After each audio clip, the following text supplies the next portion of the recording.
Sabi nga umalis ka na eh. Nagkakita kayo naisipan ko mag-hi sa'yo.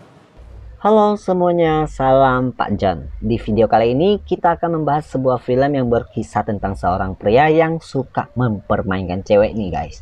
Hingga pada akhirnya ia bertemu dengan seorang cewek yang akan membuat hidupnya sengsara.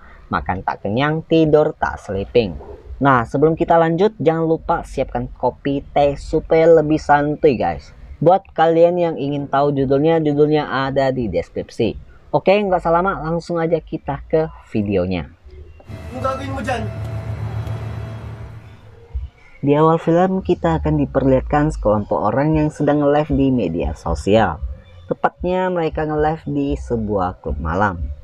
Di sini ada seorang pria yang sangat terkenal di media sosial bernama Yensen. Tak lama setelah itu dia pun berkenalan dengan seorang cewek di klub malam itu. Setelah itu mereka pun pulang ke hotel dan mereka pun langsung melakukan sekutu wadidaw guys. Keesokan harinya dia pun ditelepon sama ibunya yang di kampung dan disuruh kirim uang untuk ibunya karena ibunya membutuhkan uang di kampung. Ketika selesai dia pun nge-live lagi nih guys sambil promosiin BBQ di media sosial. Tentu saja Yensen bilang enak banget BBQ-nya dan harganya juga terjangkau. Ya, ketika selesai nge-live, padahal ya BBQ-nya nggak enak. Seperti biasa lah guys, promosi gitu emang ya begitulah.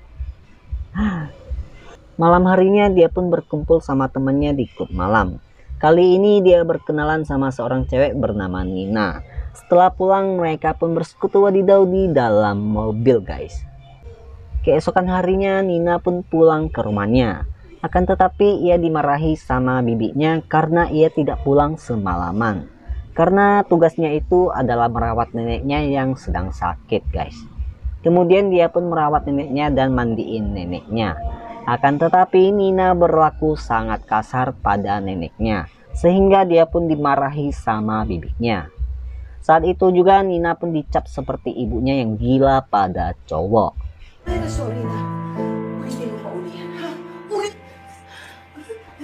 Diketahui ibunya Nina udah meninggal, makanya dia tinggal bersama bibinya dan disuruh merawat neneknya. Singkat cerita, si Yensen pun berkenalan lagi dengan cewek baru di media sosial. Mereka pun bertemu dan bersekutu wadidaw di dalam hotel. Namun saat aksi wadidaw berlangsung, Nina pun datang, sehingga terjadilah adu mulut. Di sini Nina menganggap Yensen itu adalah pacarnya.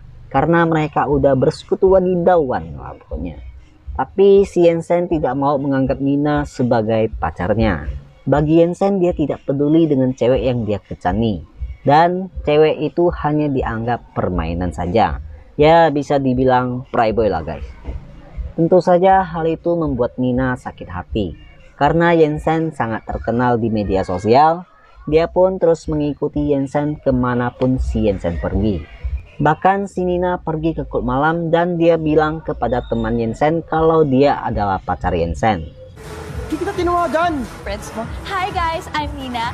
Hi. Suatu hari dia pun mengikuti Yensen hingga sampai ke sebuah rumah petaknya. Saat itulah Nina pun tahu kalau Yensen itu bukan anak orang kaya. Tapi dia masih tetap mencintai Yensen. Akan tetapi berbeda dengan Yensen. Dia tetap menolak cinta dari Nina. Dan menganggap Nina ini adalah cewek gila. Sabi nga umalis ka na eh. Keesokan harinya Yensen pun pergi nge-gym. Namun di sini dia pun dimarahi sama temennya.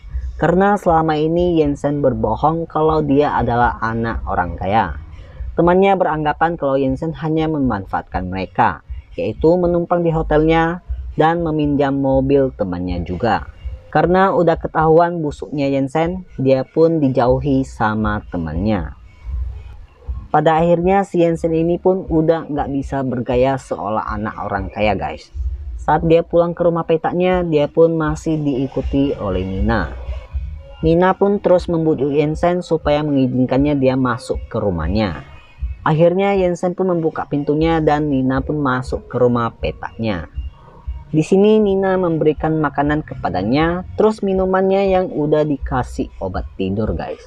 Saat Yensen tidur, dia pun mengikat tangan dan kaki Yensen di atas ranjang.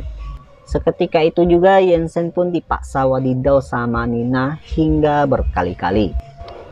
Keesokan harinya Nina pun pulang dan lagi-lagi dia pun dimarahi sama bibinya.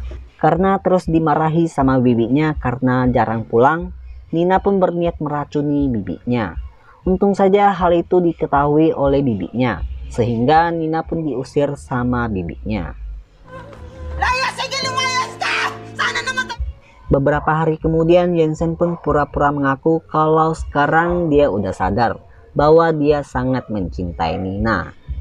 Dia pun meminta Nina untuk melepaskan ikatannya supaya dia bisa bersekutu wadidaw 1000 gaya dengan Nina. Akhirnya Nina pun melepaskan ikatannya dan mereka pun bersekutu wadidaw lah di sana. Saat wadidaw berlangsung, Jensen pun memukul Nina dengan botol sehingga membuat Nina pingsan. Seketika itu Jensen pun kabur dan melaporkan hal itu kepada polisi. Namun di sini polisi tidak percaya sama Jensen. Malahan si polisi lebih percaya sama Nina. Karena pada saat itu Nina mempunyai bukti kekerasan fisik yang sangat jelas. Jensen pun terpaksa pulang ke rumah petaknya karena dia udah nggak punya teman lagi guys. Setelah itu dia pun lagi-lagi dijebak sama Nina. Tapi di sini dia pun udah pintar guys. Dia pun pura-pura mencintai Nina dan bersekutu wadidaw sama Nina. Karena itu merupakan hal yang paling disukai oleh Nina. Di tengah wadidaw dia pun mengikat tangan Nina. Dan membalaskan semua itu kepada Nina. Karena dia terus kebayang dengan penyiksaan yang dilakukan oleh Nina kepadanya. Sampai-sampai dia lepas kendali guys. Pada akhirnya dia pun memilih untuk mengakhiri hidup Nina. Di akhir film, Jensen pun dicap sebagai pembunuh dan ditangkap oleh polisi. Dan semua kejadian itu pun menjadi heboh di media sosial karena dia sangat terkenal di media sosial. Teman-temannya pun memberikan keterangan kalau mereka itu tidak tahu sifat si Jensen ini bagaimana guys. Dan film pun tamat. Oke, sekian dulu dari video kali ini dan sampai ketemu lagi di video berikutnya guys. Bye.